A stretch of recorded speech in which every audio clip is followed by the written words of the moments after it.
네, 질문해 주시죠. 사실 질문은 아니고요. 순간이어서 듣다 보니까 오늘 주제가 ESG 금융산업의 이슈에 대해서 말씀하신 것처럼 말씀해 주신 것처럼 제도나 어떤 금융기관이 사실 앞으로 ESG를 이끌어갈 거는 맞는 것 같아요. 말씀해 주신 것처럼 정책적인 자금이라든지 유인책이라든지 또는 제도적인 측면에서 봤는데 사실 더 중요한 게 저는 또 그냥 일반인의 입장에서 봤을 때는 그냥 문화적인 측면이라고 생각을 하거든요. 그러니까 사실은 아까 말씀하신 대로 2018년도 이후에 전부 다 모든 기업들이 ESG 위원회 만드시고 ESG 부서 신설하시고 전부 다 하셨는데 사실은 그런 것들 외에서 사실은 실질적으로 기업 내에서 그 ESG 부서 위원회 외의 분들은 ESG 잘 모르시는 경우도 많으세요. 뭘 해야 되는지도 모르고 또 소비자들도 마찬가지고요. 근데 사실 그런 부분에 있어서 사실은 일반적인 대한 교육 문화 부분들이 훨씬 더 같이 이루어지면 좋지 않을까 이런 말씀 드리는 이유는 사실 저희 직장 생활하면서 뭐 산업재해 교육도 받고 성희롱 교육도 받고 그런 것들이 전부 다 사실 ESG 관련된 교육이라고 생각을 하는데 실질적으로 ESG 관련 교육은 지금 한국에 나와 있는 것들은 대부분 언론사에서 ESG CEO 과정 특별 과정 이런 거에 대부분 국한돼 있고 일반 직원들은 알지도 못하세요. 그리고 일반 직원들은 일반 시민들은 더더이 뭐 이슈가 되고 있지만 잘 알지 못하시고요. 그래서 그런 문화적인 측면이나 교육적인 측면들이 훨씬 더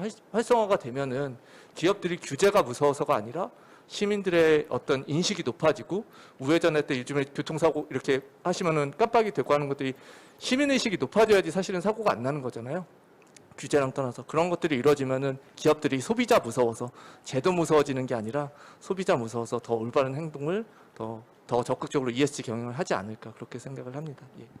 네, 굉장히 좋은 부분을 지적을 해 주신 것 같아요. 우리가 문화적으로도 꼭 제도가 개선이 되어야 된다. 제도가 아니죠. 문화적으로 개선이 됐으면 좋겠다. 이렇게 말씀해 주셨는데 혹시 덧붙이실 말씀 있으시면 네. 되게 좋은 그 상황을 지적을 해주신 것 같아요. 가장 바람직한 부분이기도 하고 사실은 강행 규정에 의해서 할 수 있는 부분도 한계가 있는 것이고 또 기업들에게 의무화를 해서 할 수 있는 것도 한계가 있는 거거든요. 그러니까 중요한 것은 말씀하셨던 것처럼 인식의 변화가 필요하다고 봅니다. 그 인식의 변화는 기업 내부에 있는 기업 내부에서도 이루어져야 되고 또 기업 주변의 다양한 이해관계자들에게도 이루어져야 될 거고요. 한 가지 덧붙이자면 기업에서 ESG와 관련된 다양한 내용들이 기업의 CEO 차원에서, 기업의 경영진 차원에서 인식이 확고하게 필요하고 이런 다양한 ESG 이슈들을 이사회 차원에서 관리할 필요가 있다. 이사회에서 보고를 받기도 하고 또 이사회 차원에서 관리를 할 필요가 있고 그렇게 경영진과 이사회가 함께 앞에서 끌어가면 그 회사의 구성원들도 좀 더 ESG에 관련돼서 얘기를 할 수가 있겠고 인식이 높아질 것 같습니다. 그래서 사실은 규정도 중요하고 또 이해관계자와의 의사소통, 시장의 규율도 중요하고 하는데 이제 그런 부분들이 실제 만들어가기 위한 저변에는 그런 기업의 인식 변화, 또 CEO와 이사회에 참여하는 사회이사들이나 사내이사들의 인식 변화도 필요한 것으로 그렇게 생각을 합니다. 마지막으로 한 가지 더 덧붙이면요. 사실 ESG 공시가 굉장히 중요한데 이 ESG 공시를 요청하는 기관이나 이런 다양한 단체들에서 너무나 다른 방식의 ESG 공시를 요청을 하고 있어서 기업 부담도 많이 늘어나고 있습니다. 그래서 최근에는 이제 글로벌 차원에서 국제 차원에서 뭐 IFRS 재단이라든지 이런 데서 ESG 공시를 어떻게 하는 게 그러니까 어떤 항목을 어떤 기간 내 어떤 단위로 하는 게 적절할지에 대해서 표준을 마련하고 있는데요.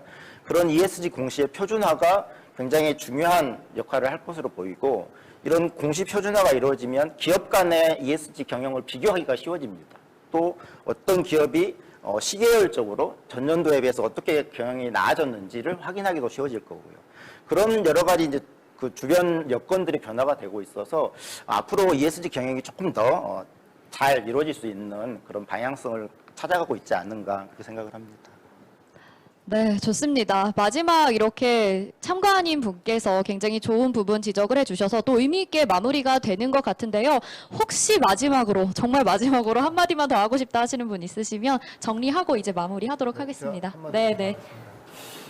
우리 정재규 박사님께서 지배구조 전문가이기도 하고요. 저도 정재규 박사님하고 같이 이제 뭐 술도 마시면서 지배구조도 많이 이렇게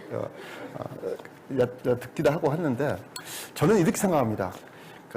사북이라는 말 혹시 아시는지 모르겠지만 사북이라는 게 가위의 그 가운데 있는 그 나사 같은 거거든요.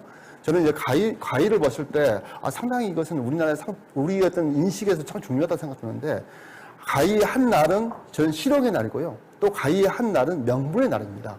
근데 이 두 날만 가지고서 사실은 이 종이를 자를 수가 없어요. 그 안에 있는 이 두 날을 묶어주는 그 나사, 조그만 나사, 이걸 순 우리말로 사북이라 하거든요. 이 사북이 있어야만 되는 거예요. 저는 이 사북이 우리 CSR이든 ESG든 간에 하여튼 지배구조를 의미한다라고 저는 보고 있어요. 이 사북이 제자리에 있는지 또는 꽉 껴 있는지 느슨하게 껴 있는지에 따라서 그 가위의 작동 원리는 달라질 수가 있는 거잖아요.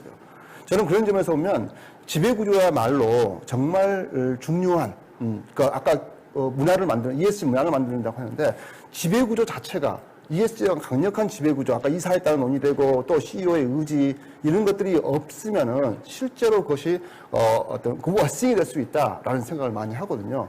또 실제로 제가 이제 그런 어떤 부분을 주장하는 것뿐만 아니라요.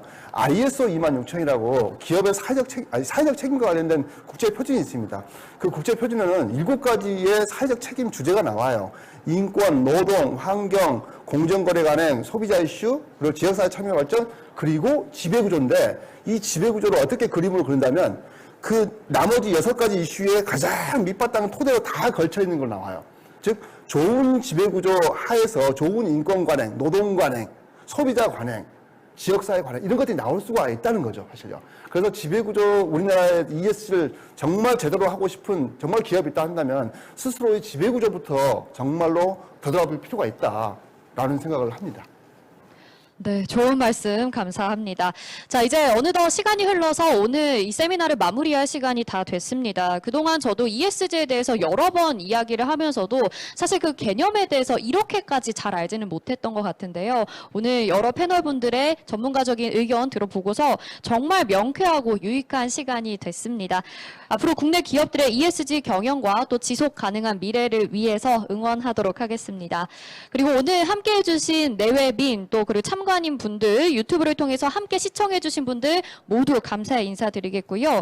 또 아울러 저희 서울시와 서울국제금융오피스는 금융 중심지 서울로 발돋움하기 위해서 금융 투자 부문의 다양한 세미나를 개최하고 있습니다. 보다 다양한 이슈가 공론화되고 또 더 나은 금융 환경 조성을 만들어가는데 앞장서고 있습니다. 앞으로도 많은 분들의 관심과 응원 부탁드리면서요. 저는 여기서 인사드리도록 하겠습니다. 지금까지 ESG 금융산업의 이슈와 미래 세미나를 진행한 아나운서 한수정이었습니다. 감사합니다.